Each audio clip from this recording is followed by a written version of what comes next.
Hello and welcome to the Wire Talks. I'm Sidharth Bhatia.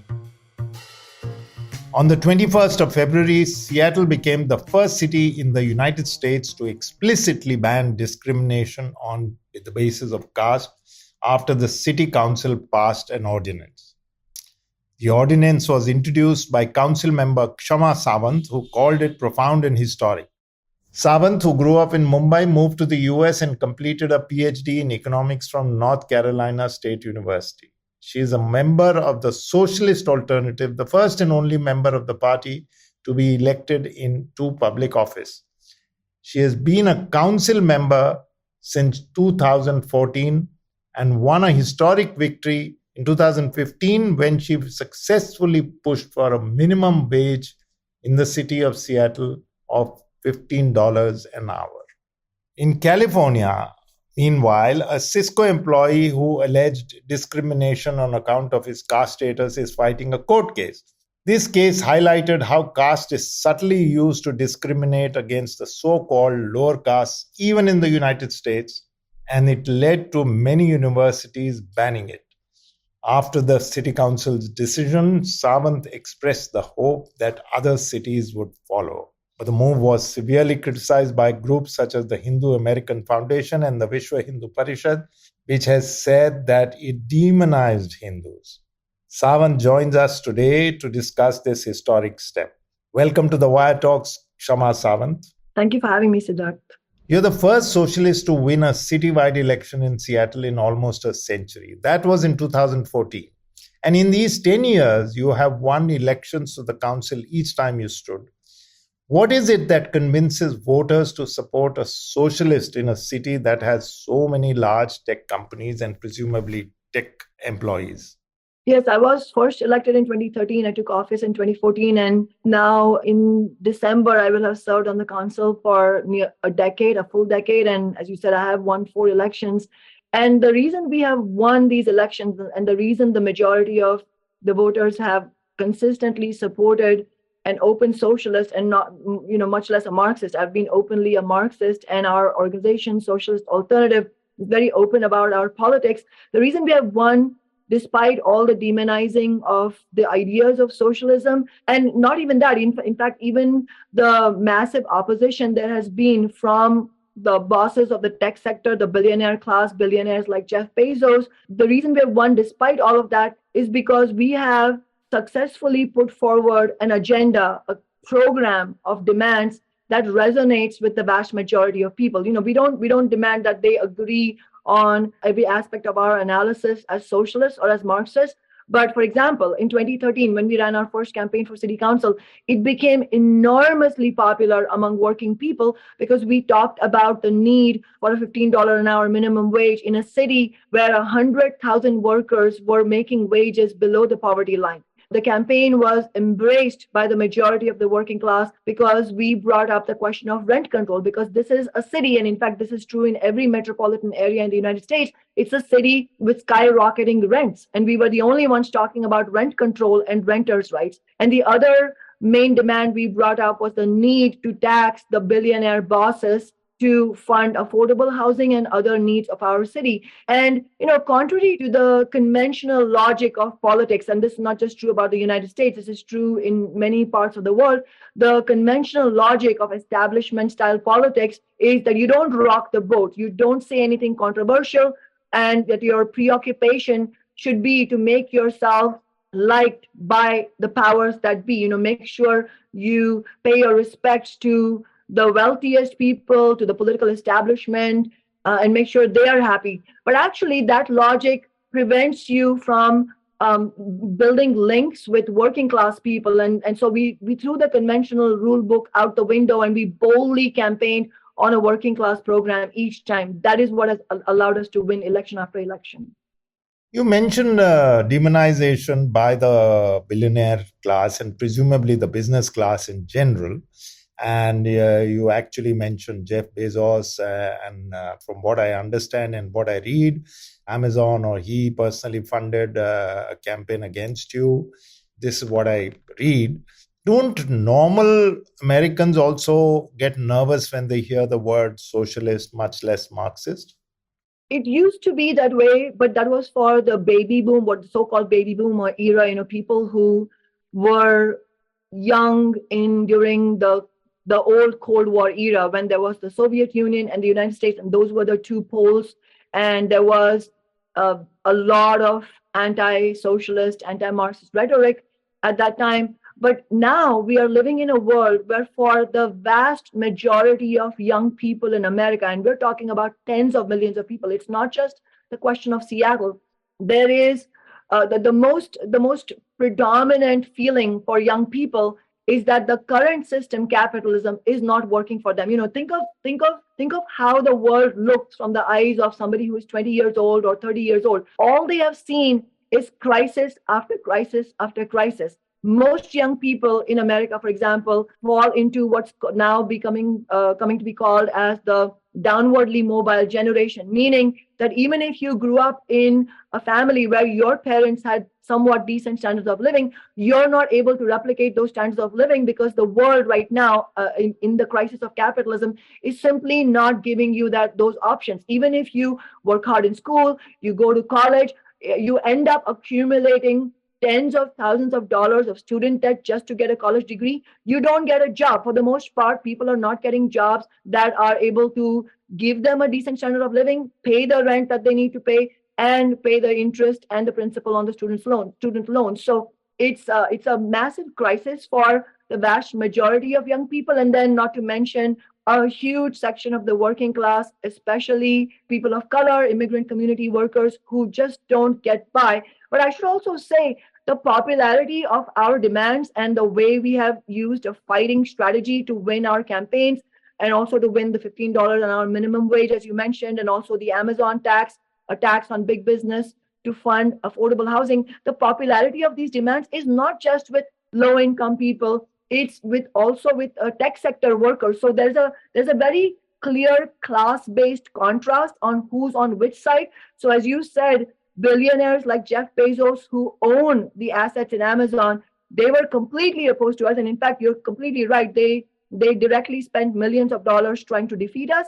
But on the other hand, many of the workers at corporations like Amazon and Microsoft and Google are on our side. And they not only voted for us, but they also helped campaign for us.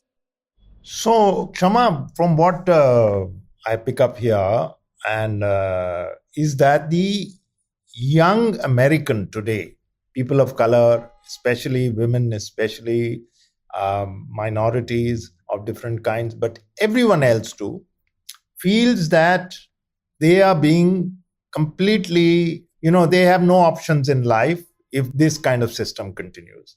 They have lost faith in the politics of the country. Is that a good summation? It is. In fact, it's pretty striking how much the vast majority of young people are disenchanted with both the Republican and the Democratic parties, even though there are differences between the two parties. I mean, Republicans are openly right-wing, openly anti-worker and anti-union and anti-immigrant. Democrats are not openly in like that.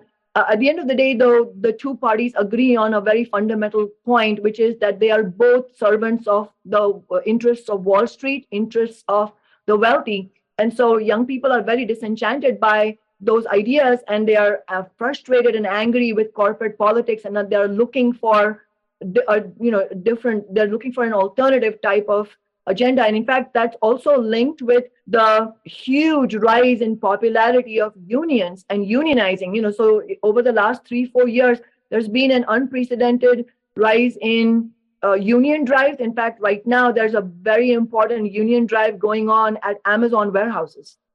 So if that is the case, I'm playing devil's advocate here. If that is the case, why wouldn't other proper leftists and socialists and others emerge elsewhere? You mean other left forces in the United States, you mean? In the United States, in Seattle, in other cities, why are they not getting traction? Assuming that there are people like that. No, that's actually, Sidharth, that is a very important question. In fact, without asking and answering that question, you can't really make sense of why, at the same time that consciousness of America is moving to the left, you're also seeing at the same time a historic rise in right populism, the Trump agenda. Why are both things, contradictory things, happening at the same time? And the answer to your question is that unfortunately, there isn't leadership on the wider left. Socialist alternative, unfortunately, is the one of the rare exceptions to the rule. And what's mostly predominant on the left, in fact, unfortunately, at this point, it's the so-called left in the United States, is that the real left ideas have been decimated in the last 50 years. And what's emerged, for example, is in the labor movement, for example, we don't have the leadership that was present decades ago in the United States, which carried out the kind of leadership that carried out the most inspiring, radical, militant general strikes that led to huge progress in the United States at that time. We don't have that right now. In fact, the most predominant ideas among the labor leadership in the United States today are what I would call business unionism. This is a really toxic and rotten idea because it's based on this mythology that you can make deals with the bosses, which utterly fails to understand the very basic concept of capitalism, which is that the interests of the bosses, of the wealthiest, of the capitalist class, are diametrically opposed to the interests of workers. And so what these business unionist labor leaders do is that they don't activate the rank and file membership. They instead want to have negotiations with the bosses, and they want to prevent strike actions by workers at all costs. All of this has resulted in a situation where even union members, let alone the vast majority of young people who don't have access to unions yet, they are not unionized, and their living standards are lower than the living standards, the salaries and benefits of union members. But even for union members, a lot has been lost. A lot of ground has been lost in the last 50 years because of this business unionist approach by trade union leaders, where they don't mobilize the rank and file, and at all costs, they want to prevent strike actions. But that's a real problem, because going on strike and holding up the profits of the billionaire class is the most important weapon that workers have in our hands. So if we don't go on strike, we actually can't win the big kind of victories we need to win against the billionaire class. So this is what's happening. There's been a vacuum of leadership on the left, and we need much more of that, but we don't have that yet.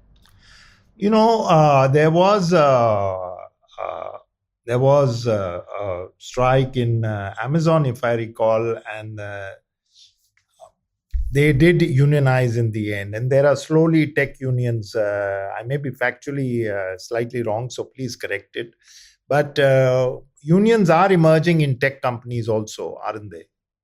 Unions are starting to emerge. And one of the most historic successful union drives happened, and I think that's the one you're referring to, at the Amazon warehouse facility in Staten Island in New York.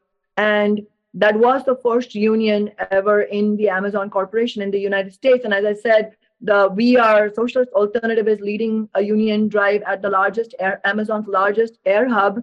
And that's also an extremely crucial union drive. And we also have seen the emergence of the Alphabet Workers Union, which is the union that represents Google workers. So these are very important beginnings, but we have a long way to go. And in fact, unfortunately, as The Guardian reported on just this past Sunday, the bosses, billionaires like Jeff Bezos at corporations like Amazon are fiercely starting to crack down on the workers who are unionizing. And we are seeing a whole series of firings of workers who are actively leading these union drives. Couple of your other campaigns were a millionaires tax, free transit, housing. Where did they reach? So in 2019, the Amazon Corporation, including Bezos himself, many of the corporate executives, the Chamber of Commerce, these are some of the wealthiest interests that are deeply hostile to the interests of the working class. They went all out to try and defeat us in the re-election that year. But despite everything stacked against us, and in fact, it wasn't just billionaires, it was also the Democratic establishment of this city that ran candidates against me that year. The so-called progressives also ran candidates against me. And because of our fighting approach and our strategy of uniting working people on a common program, Socialist Alternative and we were able to defeat them in 2019. And then we built on that election victory by launching the Tax Amazon campaign, the Tax Amazon movement in January of 2020. In fact, my swearing in ceremony in 2020 was combined with the launch of the Tax Amazon movement. And that was a genuinely democratically organized movement where thousands of rank and file workers participated. We also mobilized unions alongside us and other community organizations.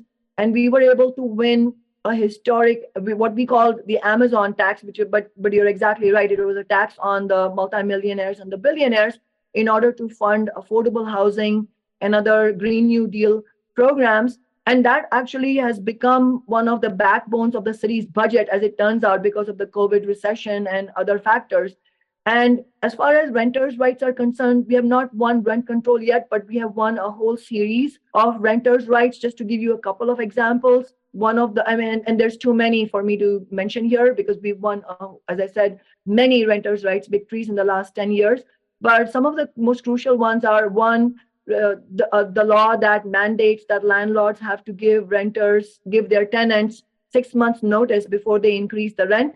And another one where the law says that if you are a renter, if you're a tenant of a landlord, and if you are forced to leave and move somewhere else because your landlord increased the rent more than 10%, in other words, if you are economically evicted, then your landlord owes you 3 months' rent. These were the two of the strongest laws that we won for renters' rights. We'll be right back after this short break.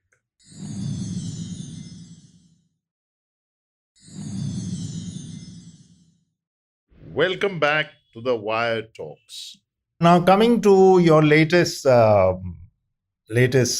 victory, a triumph of sorts in the American context, at least. Why did you think of picking up caste as an issue, and how did you go about it? The genesis really of this historic caste ordinance goes back actually 3 years ago. In January and February of 2020, my office was organizing alongside many of the Hindu, Muslim, and also Dalit protesters who were fighting against the CAA, NRC citizenship laws of the Modi regime, which obviously, as all your viewers and listeners know, was they were horrific laws. They were anti-Muslim, anti-oppressed caste, and anti-poor. And so in those protests, Socialist Alternative and my council office, we proposed that we should fight for a Seattle City Council resolution against the CANR, condemning those laws and urging U.S. Congress to do the same. And so many of the activists who were part of that protest movement. They were the ones who were on the front lines alongside my office and Socialist Alternative fighting for this. Organizations like the Coalition of Seattle Indian Americans and the Indian American Muslim Council. So we successfully won that resolution. And it was also historic in its own way because we had to overcome strenuous opposition from the Hindu right wing. In fact, Modi's Indian consulate in San Francisco sent a letter to the city council claiming that we were not being truthful about the reality of the resolution, about the laws, and that the city council shouldn't support it. And in fact, we had to overcome the opposition of the Democratic Party in this city as well. But ultimately, we won a unanimous vote. But that's an example of how you build a fighting movement to win despite all opposition. And then after that, we won a resolution for in solidarity with the farmers' movement in India. And then we won yet another resolution against the vaccine nationalization of the American corporations and other European corporations, where COVID vaccines were being denied to the neo-colonial world. And so it was through this process of winning victory after victory, where the activists in the movement were learning the lessons of how do you fight, how do you unite, how do you win. And we came together again last year in December. Actually, there was a New Year's meeting where we all discussed where do we want to go from here.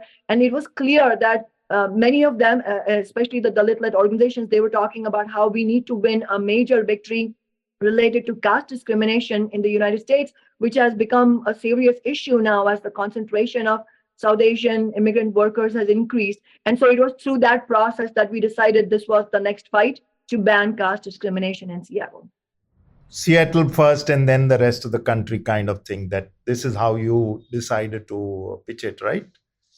Absolutely, yeah, absolutely. I mean, and in fact, what's remarkable about this legislation is that this has made Seattle the first jurisdiction of any level in the United States to have banned caste discrimination. But as far as we know, this is also the first jurisdiction globally outside South Asia to do something like this. Tell me, what kind of, when these Dalit groups came to you or they started discussing this, what kind of discrimination were they actually specifically talking about? I'm trying to understand that if these Dalit organizations represent members in the United States, how do they perceive it? How do they feel it or experience it on a daily level? Well, some of the instances of discrimination in the workplace are pretty serious, like being denied raises, promotions, being given unjust and unfair peer reviews or appraisals purely based on the fact that you're an oppressed caste, not because of your performance. And then there's also other ways in which you face day to day, on a daily basis, you face indignities like being excluded from meetings, being the target of supposed, what dominant caste people call jokes about your caste or about your background, being the target of repeated slurs or derogatory remarks, also in a socially, in a very insulting manner, like being told, oh, you should use another bathroom, don't use this bathroom. So we hear repeated examples of this kind. You mentioned the Cisco case, which is it's an exemplary case because it talks about how this Dalit worker in Cisco, which is a multi-billion-dollar tech conglomerate, was denied raises and promotions. So that's a very common situation, and that's a serious thing. And another example I should mention, which was also notable, is a letter written by 30 Dalit women, Dalit software engineers. The letter was written anonymously, but it was published in the Washington Post. And in that letter, they talk about all of the things that I just mentioned, the serious types of discrimination that they're subjected to, including these insulting remarks on a daily basis, and even up to having faced sexual harassment. So we see this more and more prevalent as the concentration of South Asian immigrant workers is increased in the United States. Kshama, did you feel that at some stage that this was getting out of hand? Because, when I was reading about the Cisco case, John Doe, the person who claimed, alleged that there was this kind of discrimination, came up with all kinds of what may appear to the outsider, to the non-American, very subtle ways of discriminating, asking, do you eat beef, for example, or, trying to feel the sacred thread or something like that. Now, did you come across things like this? Yes, I've heard both those examples many times. How did you explain to your American colleagues that this is what it amounted to? It's quite an unusual concept for many Americans. It is. In fact, one of the reasons we were able to win this, despite the fact that most, as you correctly said, most American working people wouldn't be familiar with the caste issue, we were able to win because we got their support as well. But the reason we were able to do that was we took political education of working people very seriously around this issue. So one of the things we did through my office was publish a frequently asked questions document, an FAQ document, where we explained everything from the very first point. What is caste? Where did it originate from? Why is it even become an issue in the United States?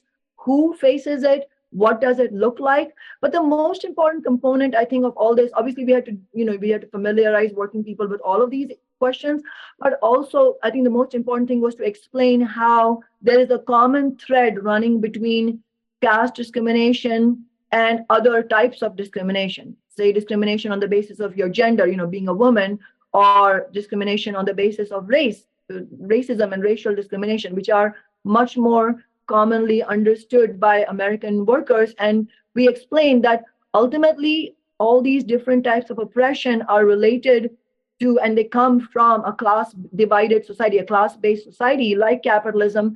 And the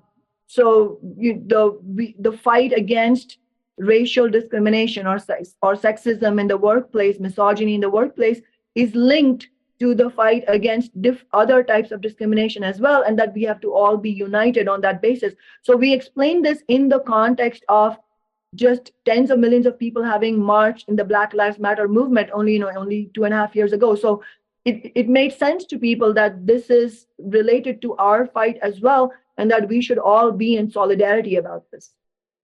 Indians are supposed to be and I use quote marks here, model minority in the US. Won't there be extra attention on them now? The model minority concept is truly damaging and toxic to the interests of the working class and to any idea of solidarity, because it is based on, first of all, it's based on complete distortion of facts, because the people who come here and think that they are the model minority, they are completely in denial of the fact that they were able to emigrate here, they were able to have the wherewithal, the opportunities for education in India, precisely because they come from a position of privilege. And so for them to come here and say that they are better than other immigrant communities or other minorities like the Black community, as I said, is in denial of the fact that most of the minorities who are in low income situations are in those situations because of the way the system has organized itself, where some people are within the working class, you have divisions. Some are in the upper middle class, some are in the middle class, some are working class, and some are very poor and low income. But the reality is that the lion's share of the wealth goes to the billionaire class. So we have to actually push back hard against the idea of model minority. It is not something to be proud of. That's an interesting argument.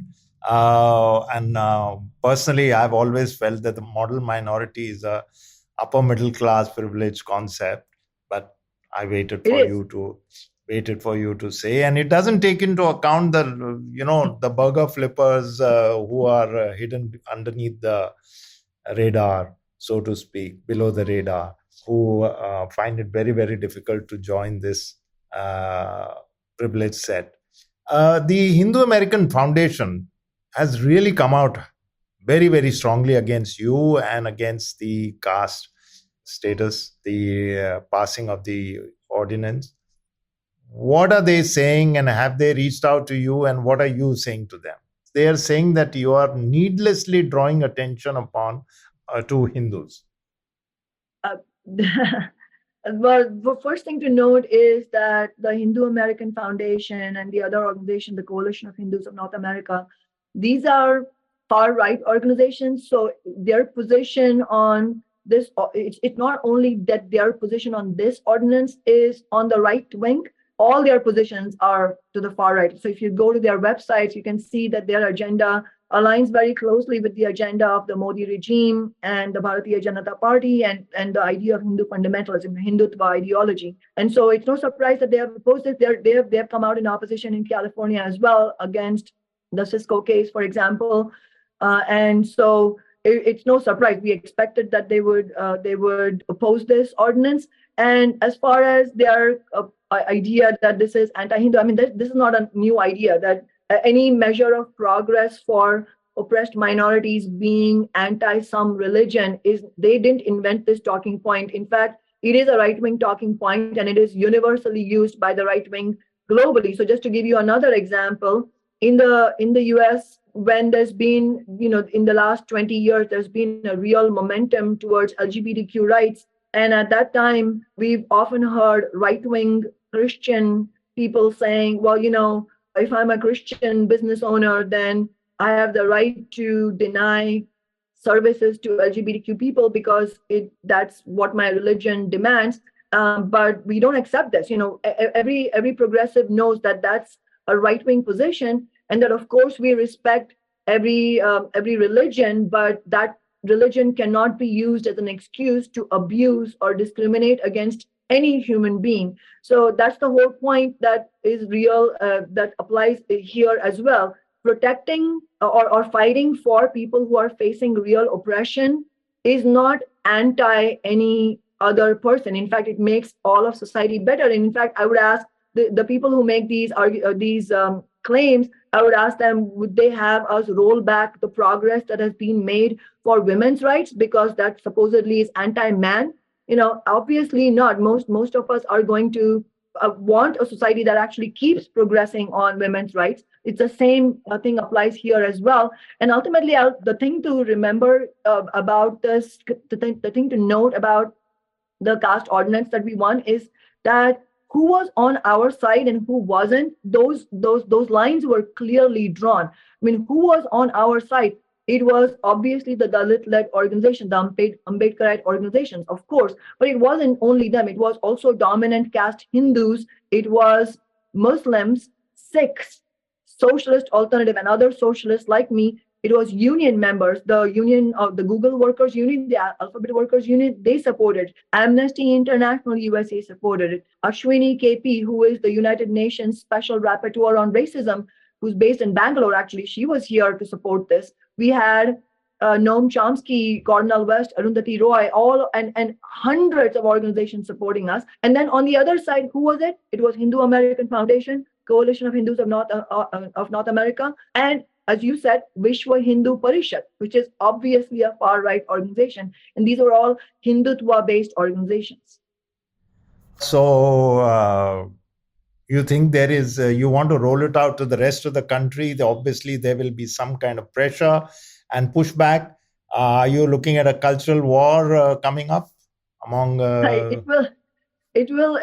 I mean, it may some people may claim it's a cultural war, but really it's a war of, it's a political battle of class interests, and it's a battle on the ideas of, it's a battle on a vision for future society. Do we want the future society that we're fighting for? Do we want it to be based on solidarity and equality and progressive vision, or do we want it to go towards this worse situation of right-wing ideas where there is more oppression, more poverty, more inequality? So I think that's the battle going on here.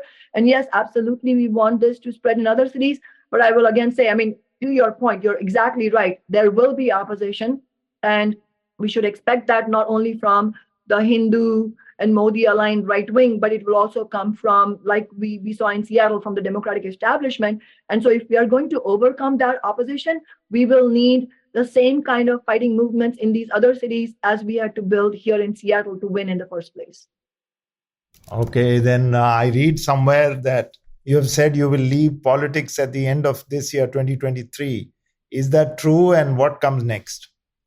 I wouldn't say that I'm leaving politics, because for me, as a socialist and as an activist, politics doesn't only mean electoral politics. Politics is also worker organizing and organizing mass movements. So what is true is that I have announced that this year, this is the re-election year for the city council. I did announce in January that I'm not going to be contesting the election again, because as I said, at the end of this year, I will have served on the council for 10 years. And we have used our office fully, really just unflinchingly in the interest of the working class. We have shown how it is possible to use an elected position as a genuine socialist, Marxist fighter for the working class by using your office as a platform to build social movements, not as somebody who goes and makes friendships with establishment politicians. We have shown that example, but now it's time to take this example on a much wider scale nationally. So that's why, rather than running yet another city council election locally, Socialist Alternative and I are launching a nationwide movement called Workers Strike Back. And for your viewers and listeners, if they're interested, please go to Workers Strike Back, all one word, workersstrikeback.org, to find out more about it. And in fact, we are going to be having a big launch of this organization this coming Saturday, March 4th, in Seattle at the University of Washington. So and Workers Strike Back will be fighting against the cost of living increases, for a $25 an hour minimum wage, for housing rights like rent control, and also Workers' Strike Back will also be fighting alongside South Asian activists to continue the fight on caste and religious discrimination as well, because we are actually hearing that also Muslims are facing discrimination here in the United States. So, national politics, is that what I'm hearing?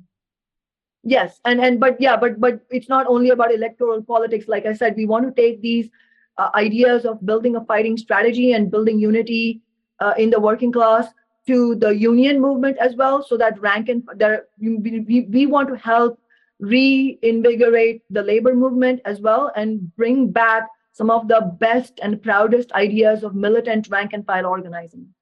So I want to wind up with this, but there is a question that actually has sprung up in my mind while we were talking.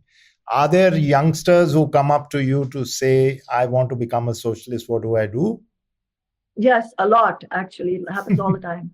Okay.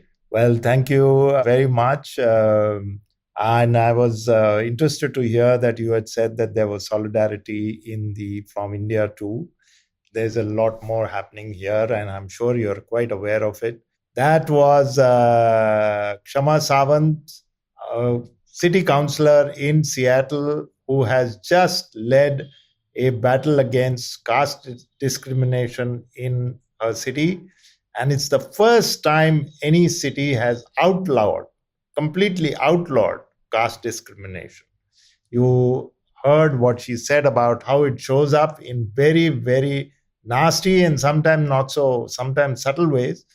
And she wants to take this battle elsewhere in the United States. Thank you, Kshama, for this. Thank you so much, Sidharth. Yeah, thank you for joining us. And again, thank you so quickly and so promptly agreeing to talk to us at The Wire. We'll be back once again next week with another guest. Till then, from me, Sidharth Bhatia, and the rest of the Wire Talks team, goodbye. You can check out this podcast and other interesting ones on the Wire website, the IVM podcast website, app, or wherever else that you get your podcasts. Goodbye from me, Sidharth Bhatia, and the Wire Talks podcast team.